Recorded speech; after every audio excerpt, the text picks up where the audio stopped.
Ma prochaine invitée, la députée de Côte-du-Sud, Marie-Ève Proulx. Marie-Ève, bonjour. Bonjour, Michel. Ça va bien? Très bien, toi-même? Oui, merci. Marie-Ève, cette semaine, c'était parce que là, on entre dans la campagne électorale, même si ce n'est pas officiel, mais maintenant que c'est à date fixe, bien là, on sait que c'est le 3 octobre. Alors Oui. déjà, on commence là à parler de bilan, on commence à parler on entre dans la campagne. Est-ce que tu te sens actuellement, est-ce que vous vous sentez dans la campagne actuellement? Je dirais pas encore parce que je reste députée jusqu'au déclenchement des élections. Il reste encore beaucoup à faire. Donc, moi, je continue mon travail de députée pour les prochains mois. Mais évidemment, là, comme on a fait cette semaine l'annonce de ma candidature, c'était important pour les membres du parti de faire cette annonce officielle parce que je vous l'avais déjà dit ici en ondes à CMA TV que j'allais me représenter. Mais pour moi, c'était important aussi de le faire en compagnie de mes membres. On était une cinquantaine mardi soir.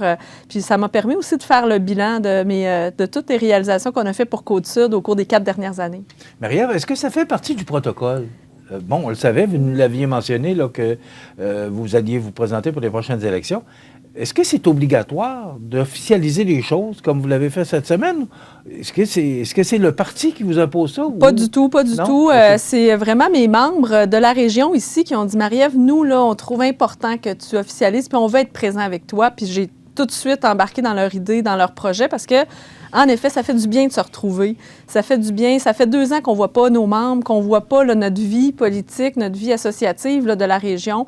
Donc, pour moi, ça allait de soi là, que quand ils m'ont demandé ça, j'ai dit oui avec grand intérêt. Puis ça m'a permis de faire mon bilan aussi, de m'asseoir, de m'arrêter pour voir tout ce qu'on a fait pour Côte-Sud. Puis ça a été assez impressionnant pour moi. J'ai eu une surprise de voir là, tous les projets. Puis ça m'a pris quand même du temps à faire mon bilan pendant l'annonce parce que il y a beaucoup de choses qui se sont produites dans la Côte-Sud. Puis à cause du quotidien comme député, ça va tellement vite, on a tellement de dossiers, il y a tellement de demandes qu'on ne voit pas des fois tout ce ça passe parmi tant d'autres choses. Donc, de pouvoir s'arrêter pour le faire. Donc, je remercie mes membres de m'avoir demandé de faire cette annonce-là officielle. OK. Parlons-en du bilan. Oui. Bon, il y avait 6 points que vous avez soulevés, entre autres, là. Oui, j'en ai beaucoup plus, mais pour les biens de la communication, j'en ai mis 6. Bon. La Maison des aînés de Montmagny. Oui, Maison des aînés. Il y avait la création d'un CPE de 55 places pour les familles de Saint-François, Saint-Pierre, Berthier-sur-Mer, l'investissement de 6 millions pour la réfection de la salle André-Gagnon, la désignation de la fabrication de l'accordéon diatonique comme patrimoine immatériel, l'intégration de la pocatière dans le libellé de la loi 77 qui fait en sorte de regrouper les 2 campus, l'ITA, pour en faire une école nationale indépendante, l'ITAC, oui. Et enfin la désignation de la Pointe aux Iroquois et de la Pointe aux Orignaux comme tout premier paysage culturel patrimonial. C'est ce que vous avez annoncé comme réalisation cette semaine. Oui, tout à fait.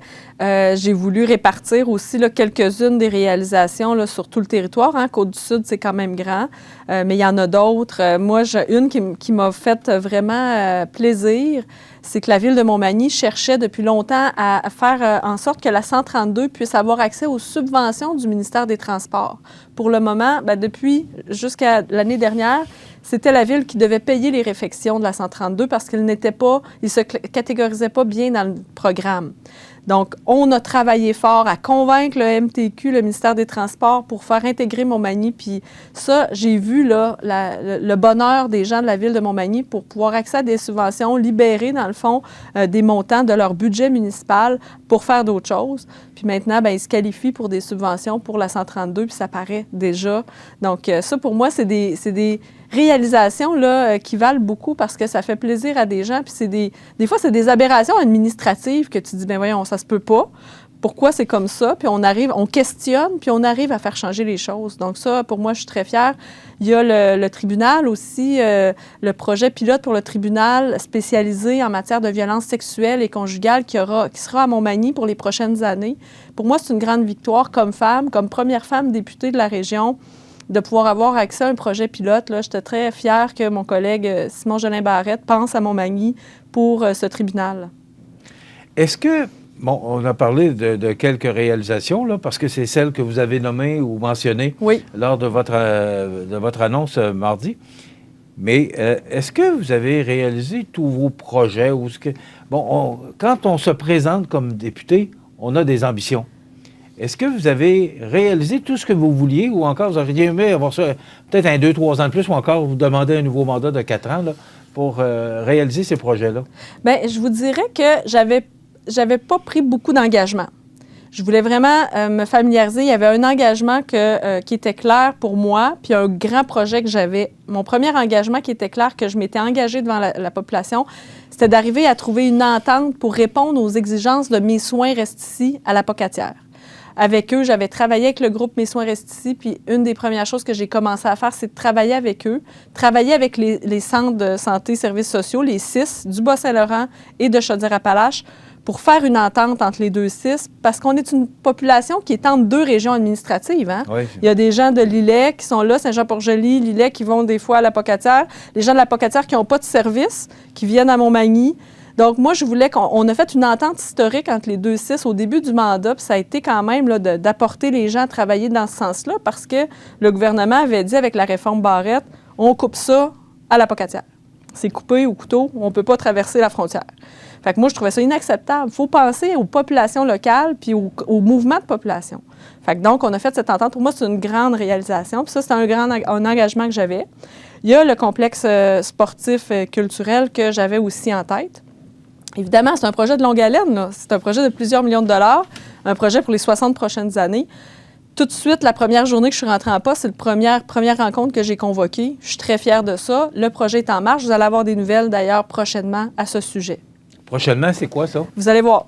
OK. Est-ce que ça fait partie d'un de vos points que vous allez mettre dans votre plateforme électorale? Bien, c'est quoi, Michel? Là, je voulais parler de mon bilan, puis je vais revenir, puis je vais pouvoir faire aussi une présentation de tous mes engagements électoraux. Puis, tu sais, ça va me faire plaisir d'en parler à ce moment-là. OK. Et je voyais 6 millions de dollars pour la réfection de la salle André Gagnon. Oui. Moi, quand j'ai vu ça et que j'ai entendu ça, j'ai pensé, moi, à ma salle ici, alors qu'on attend toujours des nouvelles. Oui. C'est donc bien long. Bien, c'est normal. C'est des projets de plusieurs millions de dollars qui ont changé, qui ont évolué, tu sais. Donc, c'est très normal. Faut pas... c'est de l'argent du public. Nous autres, on trouve ça long. Bien, je comprends, mais c'est de l'argent du public, tu sais.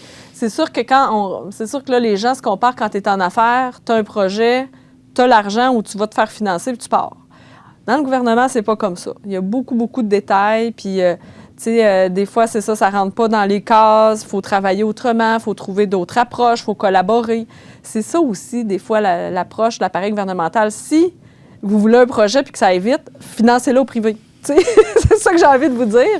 Mais si vous avez besoin de l'argent gouvernemental, il faut accepter des fois les délais, puis que ce soit plus long, puis que l'analyse, bien aussi, se fasse de manière plus longue que ça. Puis on sait qu'on est en pénurie de main-d'œuvre partout, puis le gouvernement du Québec n'y échappe pas. Est-ce que vous faites des suivis? Définitivement. Depuis la dernière fois qu'on s'est parlé, oui. Est-ce que ça avance? Est-ce que, bien, là, je voulais laisser la ministre parce que... Nathalie oui, c'est ça. Je voulais laisser quand même là, le temps au temps, là, parce que j'ai appelé plusieurs fois là, dans les dernières semaines. Mais là, c'est ça, là, ils travaillent là-dessus. Ça, je suis convaincue. OK. Maintenant, Frédéric Poulain. Oui. Bon, il faut en parler. Il est officiellement le candidat officiel pour... le Parti conservateur du Québec. Il l'a annoncé il y a quelques semaines. Il faisait partie de votre équipe au début? Bien, il est venu quelques semaines travailler avec moi, mais il a quitté parce qu'il disait « j'ai 3 fermes, j'ai pas le temps ». Donc, c'était compréhensible, mais c'est ça, oui, il a été avec moi au début, en 2018. OK. Vous voyez ça comment? Bon, c'est quelqu'un qui a travaillé pour vous, et là, maintenant, c'est votre adversaire, parce qu'il va faire partie de la campagne électorale dans Côte du Sud. Vous voyez ça comment? Parce que c'est la première annonce. On n'a pas de nouvelle Parti libéral, on n'a pas le Québec solidaire est annoncé. Oui. Et le Parti québécois n'ont pas annoncé non plus leur candidat. Vous voyez cette campagne-là avec l'arrivée de Frédéric Poulain. On voit, bon, M. Duhem qui prend de plus en plus de place, particulièrement dans la région de Québec. Là.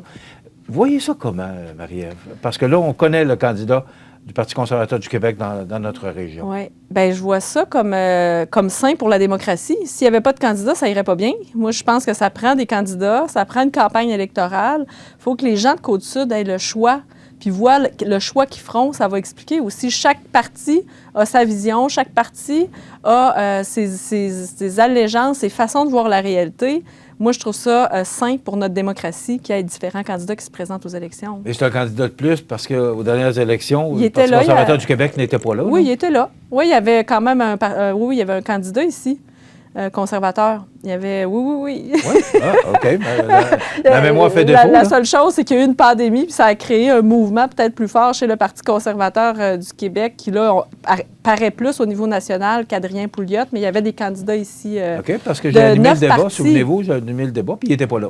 Non, mais c'est ça, il ne venait pas nécessairement. OK, mais je ne me souvenais pas. Ouais. OK. Maintenant, concernant le pavillon, on ne peut pas passer à côté de ce projet de pavillon de médecine vétérinaire décentralisé de l'UQAR. Les élus de Kamouraska-Lillet impliqués dans la démarche visant à faire de la Pocatière le site d'accueil du futur pavillon de médecine vétérinaire décentralisé ont démenti les propos de la députée de Côte-du-Sud, Marie-Ève Pau, qui mentionnait que ceux-ci ne voulaient pas vous rencontrer pour discuter avec elle du dossier. Qu'est-ce qui se passe dans ce dossier-là, Marie-Ève? Parce que, bon, cette semaine, Maxime Paradis voulait vous poser des questions. Vous avez dit, c'est pas la place. Oui, puis c'est là, ça, je rencontre Maxime Paradis tout à l'heure. D'ailleurs, je vais parler avec lui de ça parce que Maxime, je m'étais engagée. Qui est, journaliste au journal de Placoteux. Oui, c'est ça. Puis c'est dans la région là-bas. Fait que moi, j'ai bien hâte d'échanger avec Maxime parce que je voulais avoir là, toutes les informations. Je voulais m'assurer de voir... parce que moi, c'est pas dans les médias que je gère des dossiers. Je dois te le dire, là. Quand on vient dans les médias, quand les gens utilisent les médias en temps normal, pour moi, c'est parce qu'ils ont essayé différentes approches, par exemple avec un ministre, avec la députée, puis là, il y a eu des portes fermées. Là, tu peux dénoncer, tu peux décrier. Si c'est pas le cas, bien, il faut essayer de s'entendre, puis se comprendre, puis de voir si on est à la bonne place, puis si les bonnes informations, si on prend les décisions à partir des bonnes données. Fait que donc, moi, c'est important aussi d'avoir les bonnes informations. Dans ce dossier-là, il y aura des annonces. Je ne peux pas scooper, je vais dire ça comme ça, mon collègue ministre de l'Agriculture et ma collègue aussi ministre de l'Enseignement supérieur, Danielle Mécan. Fait que dans les prochains jours, il y aura des annonces. Donc, c'est ça là, que je peux te dire pour le moment.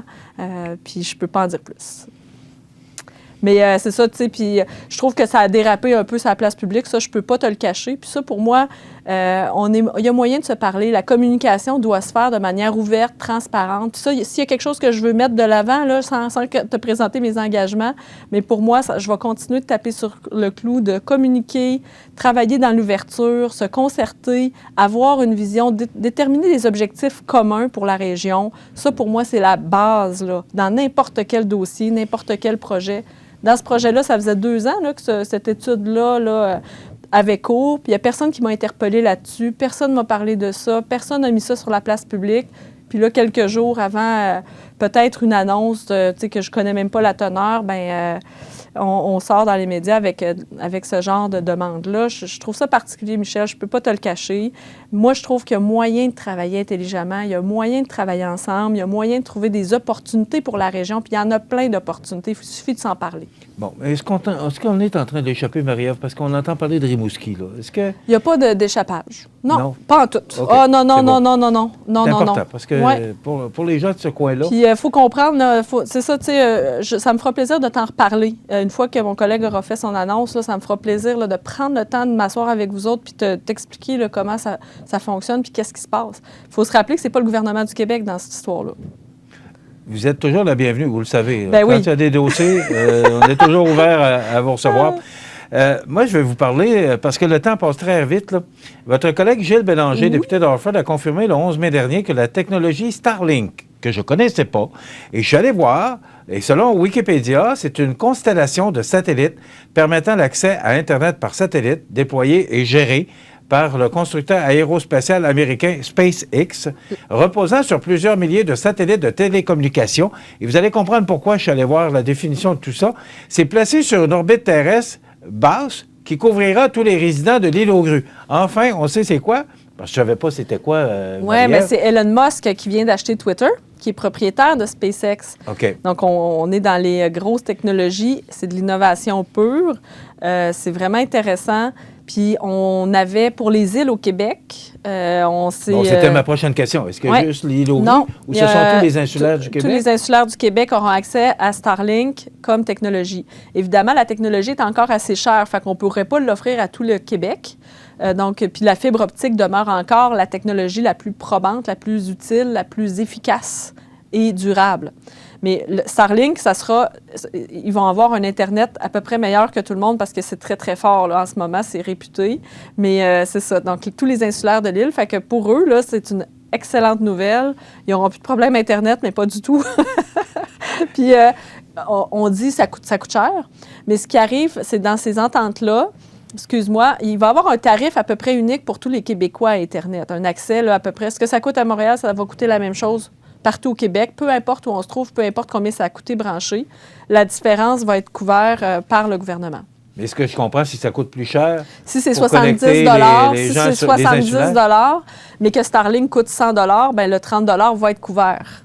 mais c'est le gouvernement, ça Ouais. fait partie du programme Ça du fait gouvernement partie du de programme du connecter gouvernement. tous les Québécois. Oui, à un tarif acceptable OK. Et ce sont tous les insulaires qui vont profiter de ce nouveau... de Starlink. parce que je dirais que quand tu lis ça, tu te demandes, tu te dis, mais voyons donc, qu'est-ce que ça va coûter? Alors, les gens d'Île aux Grues sont sûrement fiers de... Puis il y a beaucoup de monde au Québec actuellement qui l'ont déjà parce que c'est accessible. Là. C'est pas... quand tu travailles à la maison, puis quand tu sais, c'est accessible. Tu peux te payer ça quand même, là, mais ça, c'est pas tout le monde qui pourrait se le payer, qui pourrait avoir accès à Internet s'il y avait seulement que ça. Mais il y en a qui ont choisi déjà de l'avoir, là, Starlink. Il y en a qui ont leur kit, qui ont commandé à 500 puis c'est entre 100 et 200 par mois. Et ils vont être connectés à partir de quand? Est-ce que vous le savez? Non, ça, j'ai pas les détails, mais nous, notre engagement est clair, ferme, 30 septembre 2022. Tout le monde connecté. Tout le monde connecté au Québec. Puis il restait des endroits comme l'île aux Grues où c'était plus difficile à imaginer comment on allait pouvoir réaliser notre engagement électoral.